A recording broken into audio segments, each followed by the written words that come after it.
कर रही है। एमएसपी है, एमएसपी थी, एमएसपी रहेगी। किसान की मांग है कि एमएसपी को विधिक कानून बनाया जाए, दंडात्मक कार्रवाई हो अगर एमएसपी से नीचे कोई सामान किसान का खरीदता है। क्या किसान की यह भी स्वायत्ता नहीं कि वो अपने माल का मिनिमम प्राइस ले सके? अब एमएसपी क्या थी? 1750 मक्का की थी और 700 रुपए क्विंटल बिकी, तो फिर ये एमएसपी के क्या मायने रह गए? देखिए, कानून, कृषि कानून किसी भी स्तर पर किसान से कोई सरोकार नहीं रखता। ये पूंजीपतियों के लिए कानून है, इसको नाम केवल किसान का दिया गया है। और ये समस्त किसान वर्ग की पूरे देश की मांग है, और ये खाली किसानों पे असर नहीं डालेगा। किसान को तो अपने माल बेचने की लड़ाई है, ठीक है, लेकिन जब उपभोक्ता इसको खरीदेगा और मनमाफिक दामों पे पूंजीपति के खरीदेगा, ये उनको सबसे बड़ा इफेक्टिव कमजोर वर्ग को पड़ने वाला है। इसको लोगों को समझना होगा और कि सरकार को भी समझना होगा। पता नहीं क्या वजह है कि इतने प्रचंड बहुमत देने के बाद भी मोदी जी ने किसानों का दमन और शोषण नहीं की तय कर लिया है। 34 दिन से किसान वहां बॉर्डर पे पड़े हुए हैं। रोहित जी, एक सवाल यह है ना कि जो जिद पकड़ रखी है किसानों ने, सरकार का यह कहना है कि कृषि कानून रद्द नहीं किए जाएंगे, जो आप कहिए जो सुझाव आते हैं उन्हें हम शामिल कर लेंगे, संशोधन कर लेंगे। तो रद्द करने की जिद क्या किसान छोड़ पाएंगे अगर सरकार एमएसपी को कानून में शामिल करने पर तैयार होती है? तो क्यों छोड़ पाएंगे, मुझे ये बताओ। जब ये कानूनी उद्योग, रोहित जी जवाब दे ले, फिर मैं आपके पास आता हूं, रोहित जाखड़ जी। जब ये कानूनी उद्योगपतियों के लिए है और इसमें संशोधन पहले लागू होने पर ही इतने संशोधन आ रहे हैं, तो इन्हें दोबारा खत्म करके दोबारा लाने में दिक्कत क्या है? क्या किसान इस देश का अन्नदाता?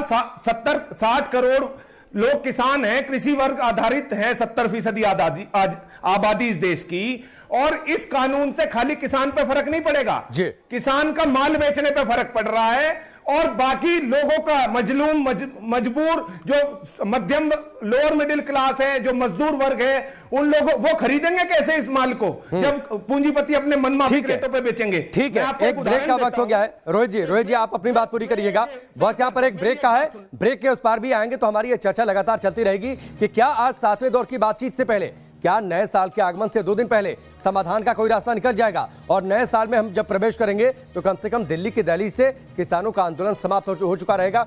जल्द वापस लौटते हैं।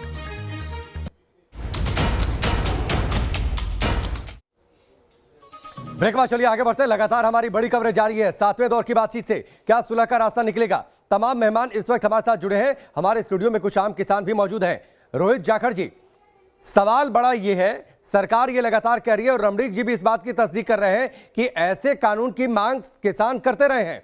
अलग अलग पार्टियों के मैनिफेस्टो में इस बात का जिक्र है कि वो अगर सत्ता में आते हैं तो इस तरीके का कानून लाएंगे।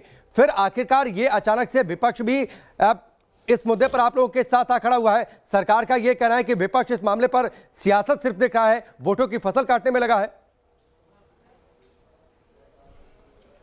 देखिए, यह लड़ाई अन्नदाता की है।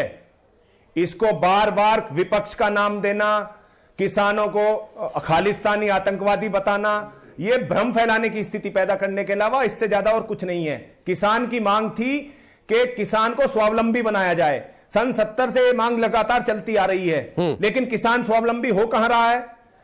आप देखिए, जो तनख्वाह उस समय टीचरों की थी और आज क्या है, उसमें 150% का इजाफा हो चुका है, और किसान की स्थिति कहां पर है?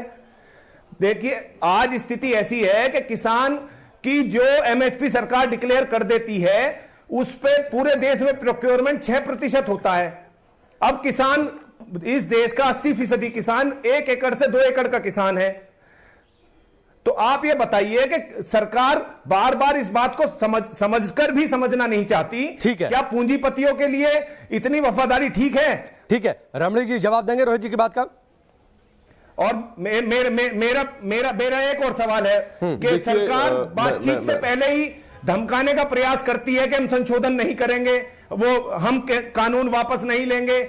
उत्तर प्रदेश की सरकार कहती है कि किसान आंदोलन में जो लोग सम्मिलित हैं उनको चिन्हित किया जाएगा। इन धमकियों से किसान डरने वाला नहीं है। नहीं, धमकी कोई नहीं दे रहा, मुझे लगता